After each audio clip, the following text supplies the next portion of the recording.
Evangelio de Marcos, capítulo 12.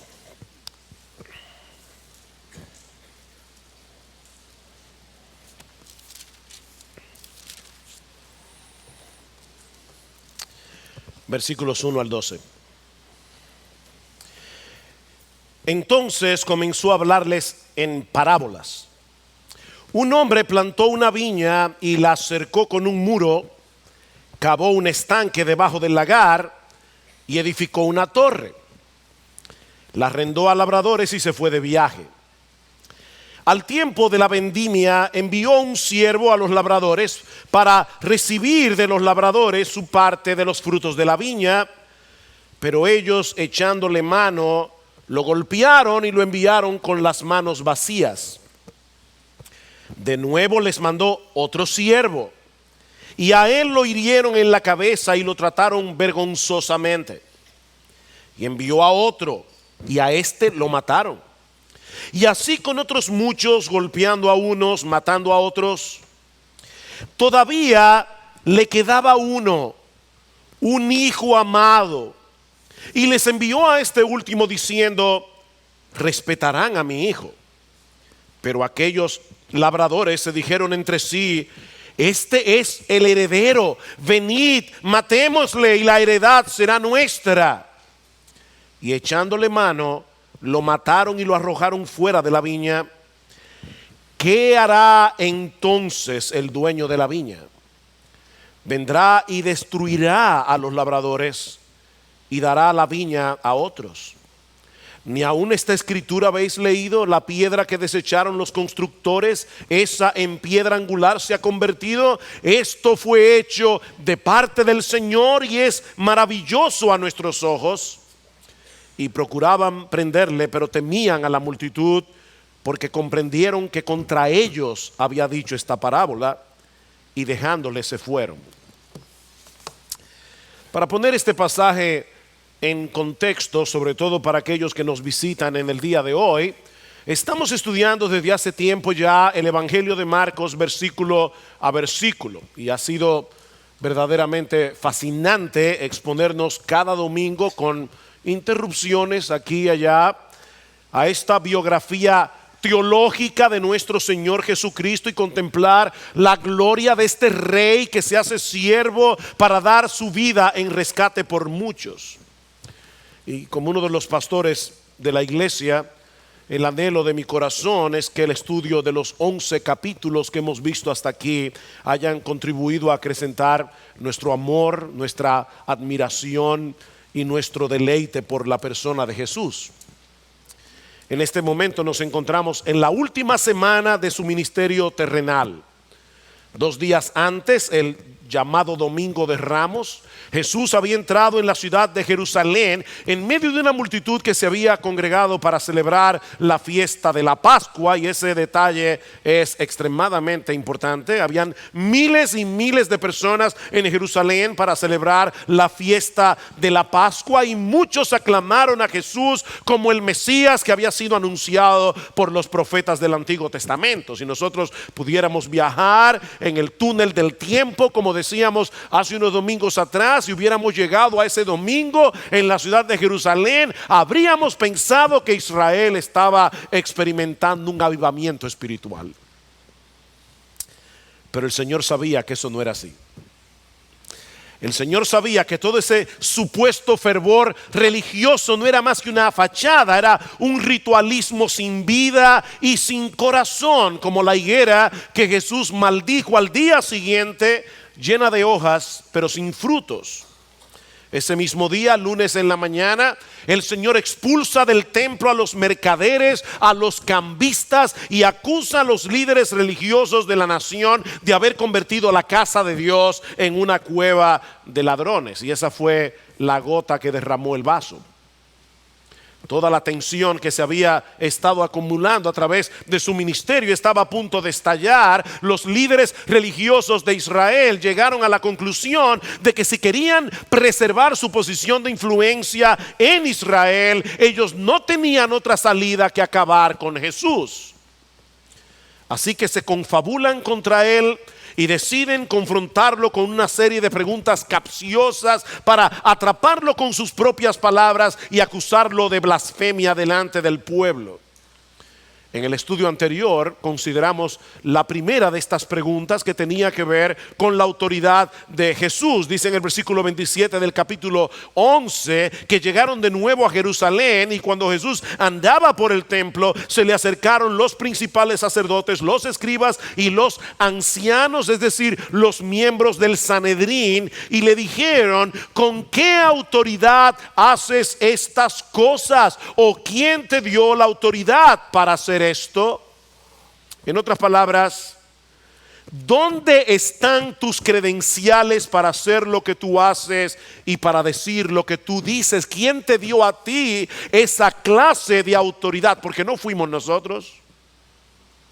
Pero en vez de responder a su pregunta, Jesús los pone entre la espada y la pared. Dice en el versículo 29, Jesús les dijo: yo también os haré una pregunta. Respondedmela y entonces os diré con qué autoridad hago estas cosas. Versículo 30. ¿El bautismo de Juan era del cielo o era de los hombres? Este es el tipo de pregunta perder. Este es el tipo de pregunta en la que tú no puedes salir ileso. No importa lo que tú respondas. Versículo 31, y ellos discurrían entre sí diciendo: si decimos del cielo, él dirá: entonces ¿por qué no le creísteis? Si ustedes aceptan que Juan el Bautista era un profeta verdadero enviado por Dios, él dio testimonio acerca de mí, de que yo soy el Mesías anunciado por los profetas del Antiguo Testamento. Si ustedes aceptan la autoridad de Juan, tienen que aceptar mi autoridad. Versículo 32. Pero si decimos de los hombres, vamos a tener un problema, porque la mayoría del pueblo reconoce a Juan el Bautista como un profeta verdadero, como un profeta enviado por Dios. Y nosotros decimos ahora que Juan el Bautista era un hombre común y corriente, podemos ser acusados de blasfemos por despreciar a un enviado de Dios. Así que ellos deciden jugar al juego de hacerse el tonto. Dice en el versículo 33 que ellos le respondieron a Jesús: no sabemos. Y Jesús les dijo: bueno, pues tampoco yo los diré con qué autoridad yo hago estas cosas. Si ustedes no quieren saber la verdad, yo no tengo por qué decirles la verdad, porque a ustedes no les interesa. Ahora, es en ese contexto que el Señor les dice la parábola que vamos a estudiar en la mañana de hoy en Marcos 12. Y es importante que coloquemos esta parábola en ese contexto. Una parábola es una historia terrenal con un significado celestial. Eso es básicamente lo que es una parábola. Una historia terrenal con elementos muy conocidos, pero con un significado espiritual detrás. Y como veremos en un momento, la enseñanza de esta parábola es tan clara que fortaleció la determinación de los líderes religiosos de Israel de matar a Jesús. Así de clara era la parábola.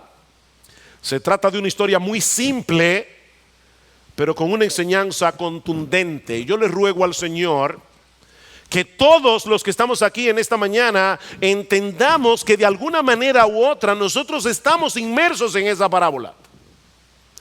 Por favor, no pienses ni por un momento que esto tiene que ver con un grupo de hombres llamados los fariseos que vivieron hace miles de años y que eso no tiene nada que ver con nosotros. Porque mi amigo que estás aquí sentado en esta mañana, hermanos miembros de Iglesia Bíblica del Señor Jesucristo, esta parábola tiene que ver contigo. La historia de esta parábola es para ti. No es para tu vecino, es para ti. Versículo 1. Entonces comenzó a hablarles en parábolas.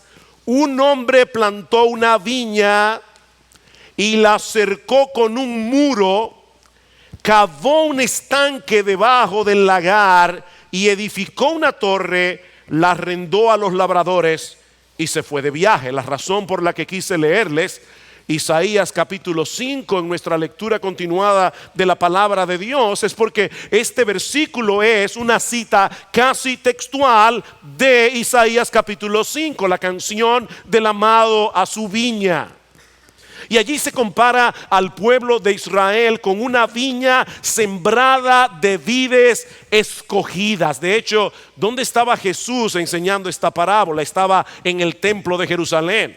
Y resulta que en el templo de Jerusalén estaba esculpida en la pared una mata de vid hecha de oro. Herodes había hecho esa parábola, esa escultura para el pueblo de Israel, y con el paso de los años los judíos comenzaron a añadirle hojas, comenzaron a añadirle ramas, comenzaron a añadirle frutos hechos de oro. Así que en la mente de los judíos era bien claro que una mata de vid simbolizaba la nación de Israel. Y obviamente el dueño de la viña es Dios el Padre, que había plantado y cuidado a la nación de Israel para dar a conocer su gloria entre las naciones. Israel no existía para sí mismo. Israel existía para la gloria de Dios, como dice en Isaías 43, versículo 7. Dios los colocó en un lugar estratégico para que todas las naciones que pasaran por ese lugar conocieran al Dios de Israel. Esta viña estaba bien protegida, esta viña tenía todo lo que se requería para producir buenos frutos. De hecho, como dice en el texto de Isaías que leímos hace un momento, Dios mismo dice: ¿qué más yo pude haber hecho a mi viña que yo no haya hecho?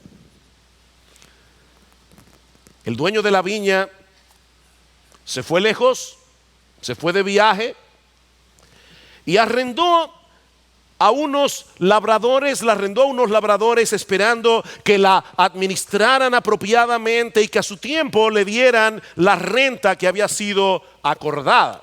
Estos labradores obviamente representaban a los líderes de Israel, los líderes religiosos y políticos de Israel. Pero resulta que al tiempo de la vendimia, es decir, cuando se comienzan a recolectar las uvas, cuando se comienza a producir el fruto de la vid, el vino, las pasas, el dueño envía a uno de sus siervos para recibir de los labradores su parte de los frutos de la viña, dice en el versículo 2. Pero estos labradores malvados le echaron mano, lo golpearon y lo enviaron con las manos vacías. Wow. Esto es una afrenta contra el dueño de la viña.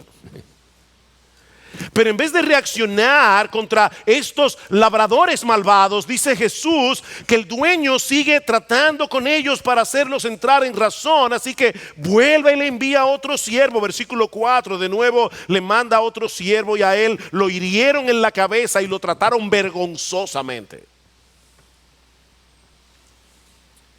Pero de nuevo este hombre es paciente y le envía a otro siervo y a este lo mataron. Pero este hombre sigue siendo paciente. Yo quiero que la palabra paciencia quede en vuestras mentes en el día de hoy. Este hombre es paciente y envía a otro siervo y a otro siervo y a otro siervo. Dice en el versículo 5 que envió a otros muchos. A unos los golpearon, a otros los mataron. Este hombre estaba en todo su derecho de enviarles un ejército de hombres que acabaran con ellos, pero nuestro Dios es paciente, nuestro Dios es tardo para la ira, Él es grande en misericordia. Así que en vez de pagarles como merecían, Él les enviaba a sus profetas. Esos son los siervos de la parábola. Dios les enviaba profetas que anunciaran al pueblo su palabra, que llamaran a la nación al arrepentimiento. Pero lo que recibieron en cambio estos profetas fue una descarga de ira y de violencia. En Mateo capítulo 23, versículo 37, Jesús describe a Jerusalén. Oigan esta descripción de Jesús acerca de Jerusalén. Describe Jerusalén como la ciudad que mata a sus profetas. La ciudad que mata a sus profetas y que apedrea a los que son enviados de Dios. Mis hermanos, lean el Antiguo Testamento y esto es lo que van a encontrar una y otra vez, desde Moisés hasta Malaquías. En estos días estoy leyendo en mi lectura devocional diaria el libro de Números. ¡Wow! Era para volverse loco. ¿Cuánta lucha cogió Moisés con el pueblo de Israel? La historia de Israel en el Antiguo Testamento está teñida con la sangre de los profetas. Ahora, este problema no se limita a los judíos. Yo les decía, ¿verdad? Al principio, no quiero que ustedes lean esta parábola como algo que pasó hace 2000 años, que tiene que ver con gente de hace 2000 años. No, esta parábola tiene que ver contigo. Dios en su paciencia y en su bondad envía pastores, envía predicadores que anuncien las buenas nuevas de salvación en Cristo. Pero esto es insoportable para mucha gente porque ellos no quieren ser expuestos a la realidad de su condición delante de Dios. El evangelio molesta. El Señor llegó a decir en un momento a los judíos, en Juan capítulo 8, versículo 45, ustedes no me creen porque yo digo la verdad. ¿Oyeron eso? El Señor le está diciendo aquí, ustedes no me creen a pesar de que yo digo la verdad. No. Lo que él está diciendo es, ustedes no me creen precisamente porque yo les digo la verdad. Ustedes aman la mentira. Ustedes quieren escuchar que son personas fantásticas, que no necesitan el perdón de Dios. Ustedes quieren falsos maestros que les rasquen el oído. Ustedes no quieren hombres fieles en el púlpito que les prediquen la palabra de Dios, que les digan lo que Dios piensa acerca de ustedes. No. Ustedes no quieren eso, le dice Jesús. Y precisamente por eso me aborrecen a mí y aborrecen a todos los que predican mi palabra, porque los expone a una verdad que ustedes no quieren oír. Ustedes no quieren oír esa verdad. Y esta es la condenación, dice en Juan capítulo 3, versículo 19, que la luz vino al mundo. Y los hombres amaron más las tinieblas que la luz, porque sus obras eran malas. La luz vino al mundo. Porque todo aquel que hace lo malo aborrece la luz. Y no viene a la luz para que sus obras no sean reprendidas. Pero ahora viene la parte más sorprendente de esta historia, a partir del versículo 6. En un intento final por ganar el corazón de estos hombres malvados, el dueño de la viña toma la decisión de enviarles a su único hijo. Versículo 6. Todavía le quedaba uno, un hijo amado, y les envió a este último diciendo: respetarán a mi hijo. Ellos mataron a mis siervos, pero yo voy ahora a enviarles a mi hijo amado. Y tal vez esto los moverá a respetarlo. Tal vez respetarán a mi hijo. Y obviamente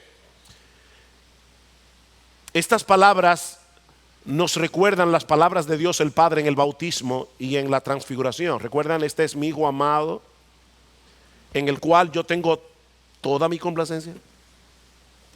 Ahora, no pierdan de vista el contraste tan marcado que hay aquí en esta parábola entre el hijo y los siervos. Hay un contraste aquí. Aquellos eran muchos, este es uno solo. Uno solo, porque no hay nadie como Jesús. Él es el unigénito del Padre.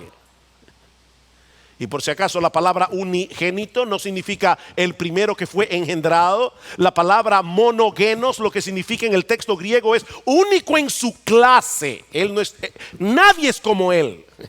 Él es Dios de Dios, luz de luz, Dios verdadero de Dios verdadero, como dice el credo niceno. No hay nadie como Jesús. Aquellos eran muchos, este es uno solo. Aquellos eran empleados del dueño, este es el heredero de la viña. Aquellos eran predecesores en cadena, este es el último, como dice el versículo 6. Jesús es la revelación final de Dios, Él es la verdad encarnada. Mis hermanos, no hay nadie como Jesús. Eso es lo que Él está diciendo de sí mismo en esta historia. Piensen en eso, en la conciencia que Jesús tenía de quién Él era. Él está diciendo a los fariseos: yo soy único. Yo soy único, yo soy el hijo amado del Padre. Yo soy el hijo del hombre y el hijo de Dios al mismo tiempo. ¿Cómo debían reaccionar estos labradores al tener delante de sí al hijo del dueño? Bueno, lo lógico hubiera sido que le mostraran a él el mismo respeto que debieron haberle mostrado al dueño, al papá. Pero no fue así. Versículo 7. Pero aquellos labradores se dijeron entre sí: este es el heredero, venid, matémosle y la heredad será nuestra. ¿Ustedes se imaginan lo que pudo haber pasado por la mente de estos hombres del Sanedrín al escuchar esa parte de la historia? Porque muy probablemente la noche anterior ellos estaban reunidos conspirando contra Jesús. De hecho, estas palabras son muy similares a la que Caifás, el sumo sacerdote, le dice a los miembros del Sanedrín en Juan capítulo 11, versículo 50. Es más conveniente que un hombre muera por el pueblo y no que toda la nación perezca. Matemos al heredero y la heredad será nuestra. Increíble. Ellos estaban trabajando en una viña que no era suya, era rentada. Pero en vez de darle al dueño la parte de los frutos que le corresponde, ellos deciden matar al hijo para quedarse con la viña. ¿Saben lo que Jesús nos está revelando aquí? ¿Cuál es la raíz del problema del corazón humano? Jesús está revelando aquí, en esta historia que parece tan sencilla, la raíz del problema del corazón humano. Dios es nuestro dueño porque Él nos creó. Mi amigo, si tú estás aquí en esta mañana, entiéndelo de una vez por todas: tú no te perteneces, aunque tú no seas cristiano. Dios es tu dueño porque Él te creó, porque Él es el que te mantiene con vida. Dios es el dador y sustentador de la vida. Pero en vez de vivir para Él, en vez de darle gloria, nosotros queremos pretender que somos personas autónomas, que nos valemos por nosotros mismos y que merecemos vivir para nosotros mismos. En el fondo de nuestros corazones queremos que la viña sea nuestra. Ese es el problema. No queremos que el fruto de nuestra vida sea para Dios. Lo queremos para nosotros mismos. Vivir para nuestra propia gloria, haciendo nuestra propia voluntad. Estos hombres de la parábola creían que matando al heredero podían adueñarse de la heredad. Por eso decía el ministro puritano Thomas Watson que todo pecado es intento de deicidio. ¿Saben lo que eso significa? Que todo pecado es un intento de asesinar a Dios. Es un intento de asesinar a Dios. La humanidad incrédula y pecadora pretende sacar a Dios de su trono,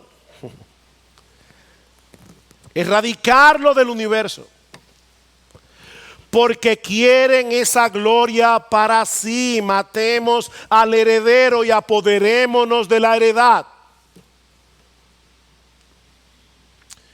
Dice el comentarista David Garland que la codicia hace que los seres humanos quieran tener lo que no deberían tener.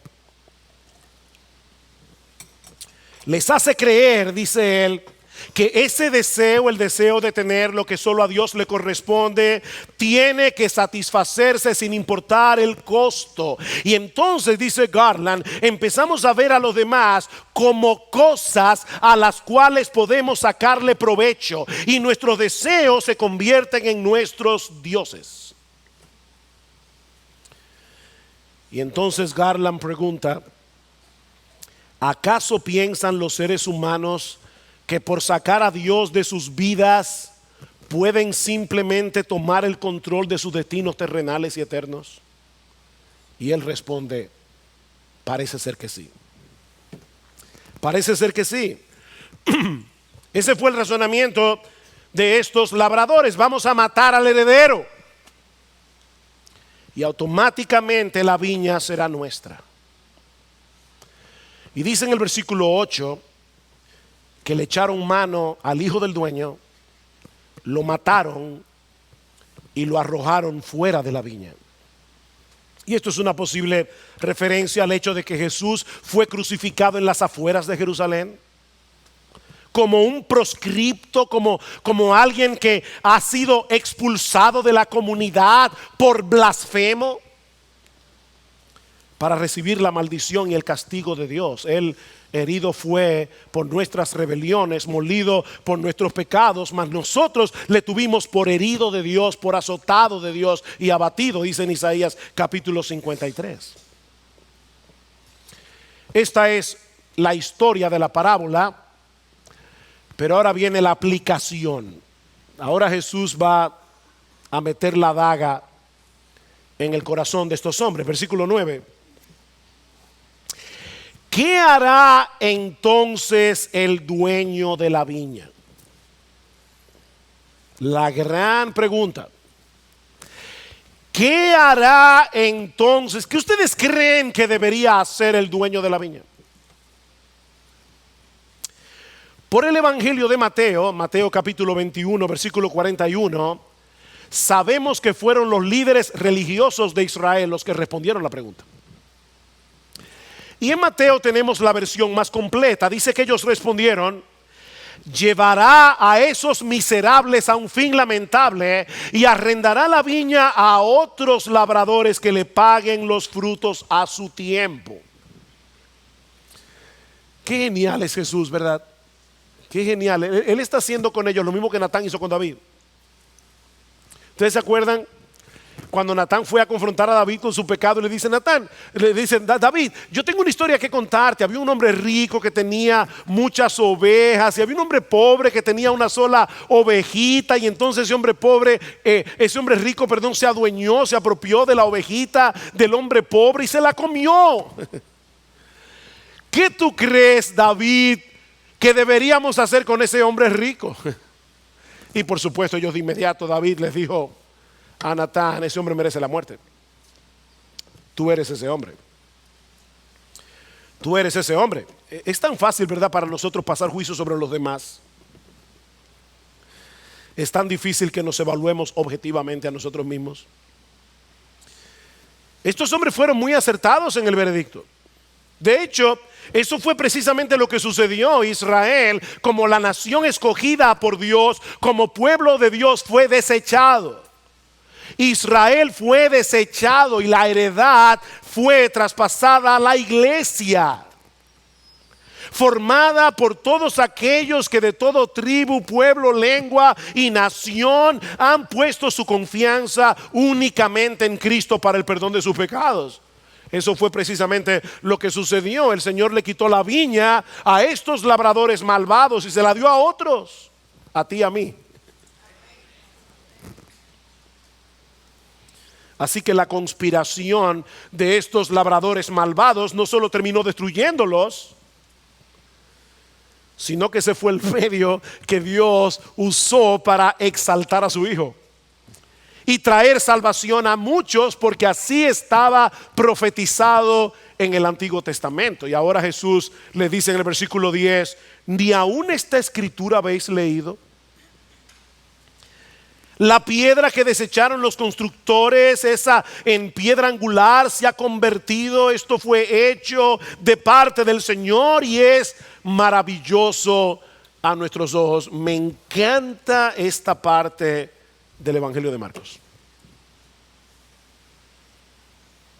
Esta es una salida magistral de parte de Jesús. ¿Por qué le está citando aquí el Salmo 118? Y lo importante de este salmo es que los judíos lo cantaban cada año al final de la Pascua. Habían Unos salmos que comprendían el gran Jalel, Salmo 113 al Salmo 118. Y los judíos cantaban estos salmos durante la semana de la Pascua. Y el Salmo 118 era el salmo que cantaban al final. De hecho, algunos estudiosos del Nuevo Testamento entienden que cuando dicen Mateo capítulo 26, versículo 30, que Jesús y los discípulos cantaron un himno cuando terminaron de comer el cordero pascual en el aposento alto, ellos cantaron el Salmo 118. Cientos de años cantando esas palabras, sabiendo que el Salmo 118 era un salmo mesiánico. Y ahora Jesús les dice a los líderes religiosos de Israel, o sea, a los doctores en teología, a los eruditos, es que tampoco ustedes han leído esa palabra, esa escritura. Ustedes no conocen el Salmo 118. Porque en ese salmo que ustedes cantan todos los años, dice que los constructores desecharon una piedra que vino a convertirse en piedra angular del edificio. ¿Ustedes no leyeron eso? La piedra angular era la que se colocaba en el cimiento de una edificación, en el punto de unión entre dos paredes, y por lo tanto era una piedra sumamente importante porque de ella dependía la estabilidad y la simetría de todo el edificio. Si la piedra angular estaba dañada, el edificio entero estaba mal. Así que era una piedra que los constructores tenían que chequear cuidadosamente, tenían que medir cuidadosamente. Y el Salmo 118 dice que los constructores en Israel tomaron una piedra y después que la examinaron dijeron: no sirve para nada. Es una piedra inútil. Pero esa piedra que los constructores rechazaron, probablemente para la edificación del templo, en un giro inesperado de la historia, fue la piedra escogida por Dios para colocarla en el edificio como piedra angular. ¿Ustedes no leyeron ese texto? Les dice Jesús. Increíble, ¿verdad?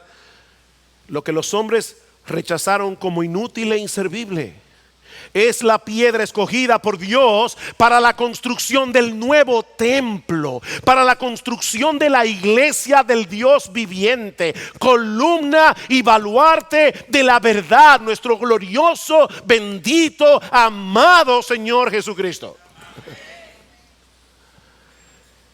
Esto fue hecho de parte del Señor, dice el salmista, y es cosa maravillosa a nuestros ojos. Increíble, hermanos. Estos hombres cantaban cada año esas palabras y sabían que este salmo hablaba del Mesías, pero no podían entenderlas. ¿Saben por qué no podían entender la Biblia? Porque ellos no soportaban a Jesús, y Jesús es la clave para entender toda la Escritura. ¿Ustedes recuerdan, hermanos, cuáles fueron las palabras que usaron para aclamar a Jesús las multitudes cuando Él entró en Jerusalén el domingo de Ramos? ¿Recuerdan las palabras? Lo estudiamos hace unos domingos atrás. Hosanna. Hosanna es una palabra hebrea que significa sálvanos ahora, te rogamos. Hosanna, bendito el que viene en el nombre del Señor. Pregunta: ¿dónde se encuentran esas palabras?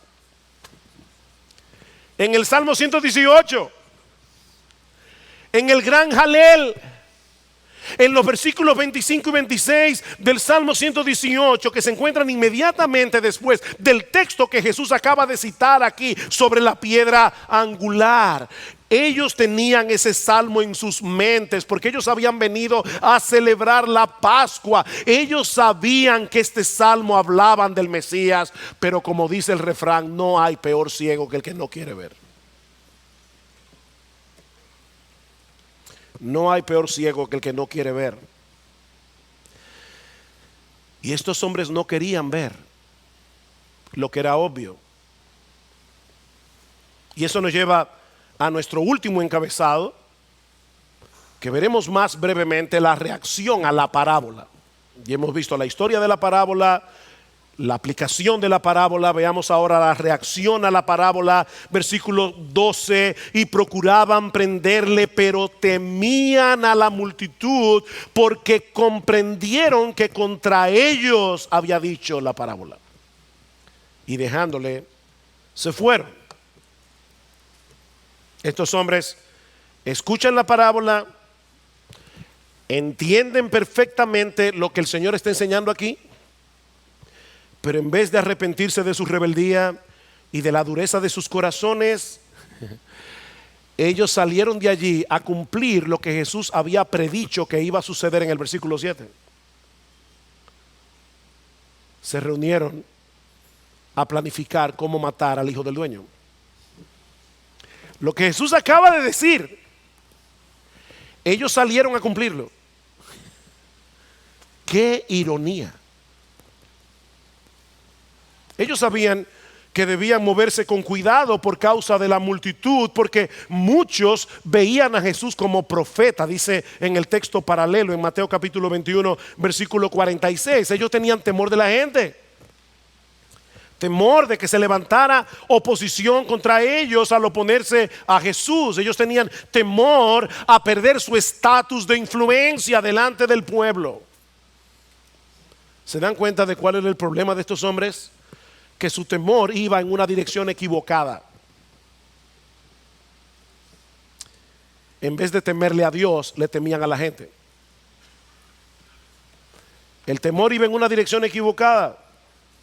La opinión que los demás tenían de ellos era extremadamente importante. Y mi amigo, óyeme bien, óyeme.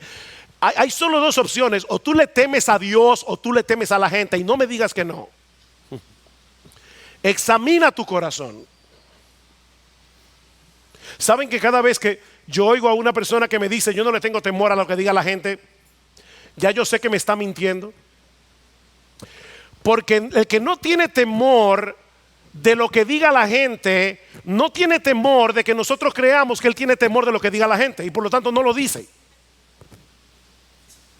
¿No se entendió? Si tú dices a mí no me importa lo que diga la gente, tú lo estás diciendo porque te importa que yo crea que a ti no te importa. Sí que te importa, porque al que no le importa lo que diga la gente no lo dice porque no le importa. Ahora se entendió. O le temes a Dios o le temes a la gente. La opinión de los demás era extremadamente importante para estos hombres, porque de eso dependía quedarse con la heredad. No olviden que ese es el problema. Ellos querían mantenerse en un lugar de prestigio social y religioso. Ellos querían seguir recibiendo gloria para sí mismos. Finalmente encontraron la manera, y 3 días más tarde crucificaron a Jesús. Pero ¿saben qué sucedió? Que en vez de quedarse con la heredad, terminaron perdiéndola. Unos años más tarde, en el año 70 después de Cristo, Tito Vespasiano, el general romano, hijo del emperador, atacó la ciudad de Jerusalén. Y el templo quedó completamente destruido. No quedó piedra sobre piedra que no fuera arrasada, tal como Jesús había profetizado. Y con la destrucción del templo se fue abajo toda la estructura religiosa de Israel. Desde hace 2000 años Israel no tiene sacerdotes. Desde hace 2000 años Israel no tiene templo y no puede tener sacerdocio, porque todos los récords se perdieron. Ya nadie puede trazar su linaje. Ya nadie puede decir que viene de los levitas ni que viene de la familia de Aarón. Todo el sistema religioso de Israel quedó devastado en el año 70 hasta el día de hoy. No pudieron quedarse con la heredad y tampoco pudieron acabar con Jesús.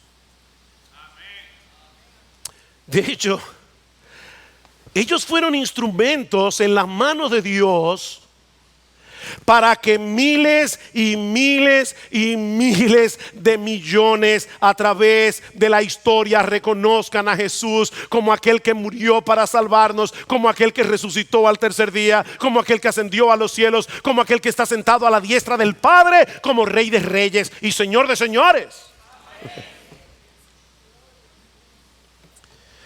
La piedra que los arquitectos y constructores de Israel desecharon vino a ser la piedra del ángulo de un nuevo templo espiritual formado por gentes de toda tribu, de todo pueblo, de toda lengua y nación. ¿Saben lo que eso significa, mis amados hermanos? Que lo que debió haber hecho Israel, ser de bendición para todas las familias de la tierra, dar un testimonio fiel en el mundo del Dios vivo y verdadero, ahora Dios lo está haciendo a través de su iglesia.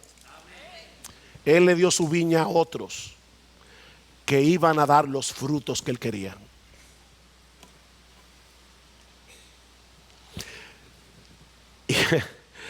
Y lo que más me sorprende es que eso incluye a muchos judíos que a través de la historia han abrazado el evangelio.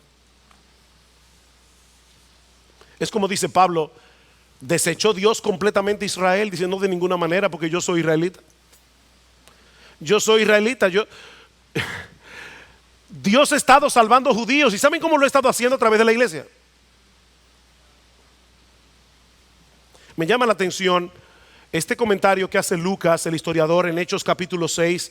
Dice en el versículo 7, hablando del crecimiento de la iglesia en sus primeros años, que la palabra del Señor crecía y el número de los discípulos se multiplicaba grandemente en Jerusalén. También muchos de los sacerdotes obedecían a la fe. Oh, interesante. Yo me pregunto, ¿existe la posibilidad de que algunos de esos sacerdotes estuvieran en el templo cuando Jesús dijo la parábola en Marcos 12 contra ellos? ¿Existe esa posibilidad? Yo creo que sí.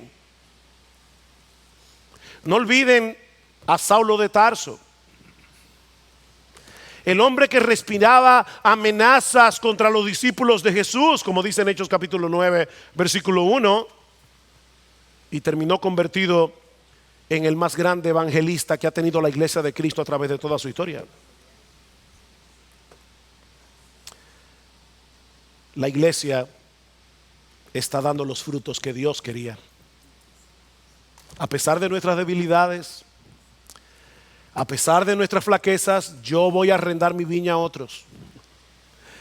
Y miren si han dado fruto, que hay un grupo de dominicanos aquí sentados en el año 2017, alabando al Señor. Y en todo el país cientos de iglesias llenas de cristianos. Porque nadie puede impedir que Dios haga lo que Él quiere hacer. Mi hermano, fue por la gracia de Dios y el poder del evangelio que estos sacerdotes y el mismo Pablo fueron convertidos de enemigos en discípulos. Y fue por esa misma gracia y por ese mismo poder que nosotros somos parte de la iglesia hoy. Mi amado hermano, nunca olvides que de no haber sido por la paciencia, por la misericordia de Dios, todos nosotros estaríamos del lado de los labradores malvados. Todos queríamos apropiarnos de esa viña, ¿o no es así? Todos queríamos vivir para nuestra propia gloria, hacer nuestra propia voluntad, hasta que Dios abrió nuestros ojos.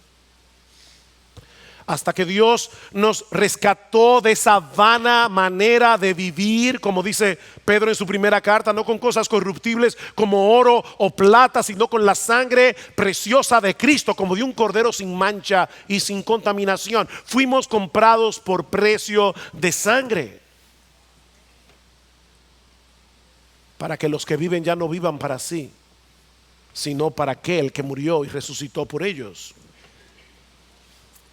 Nosotros somos ahora los labradores de la viña. Nosotros somos ahora los labradores de la heredad de Dios, que debemos dar fruto para su gloria. Predica, mi amado hermano, predica, comparte con otros las buenas nuevas de salvación en Cristo, porque este evangelio y esa gracia no han perdido su poder. Porque no hay un corazón tan duro que no se pueda enternecer con el poder de la gracia de Dios.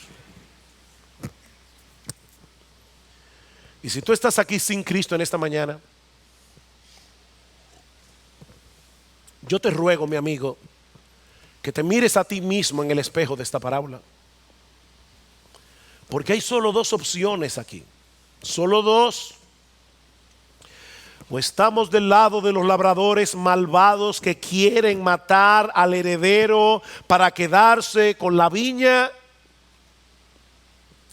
O estamos del parte de aquellos que reconocen a Dios como su dueño, como el dueño de su existencia, y por su gracia y en dependencia de su espíritu están dando frutos para su gloria. No hay otra opción. ¿A cuál grupo perteneces tú?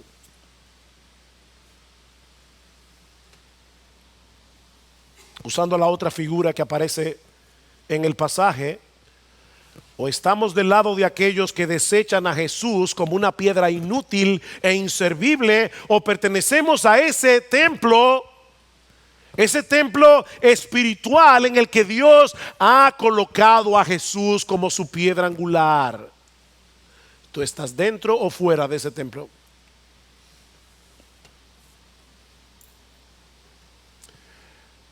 Mi amigo, no persistas peleando una batalla que tú no vas a poder ganar. No solo porque Dios es invencible, sino porque al pelear esa batalla estás peleando contra ti mismo. Esta batalla que tú estás peleando, la estás peleando contra ti. ¿Por qué mantenerte alejado de un Salvador como Jesús? Si en todo el universo no hay nadie como Él. Solo en Él hay perdón de pecados.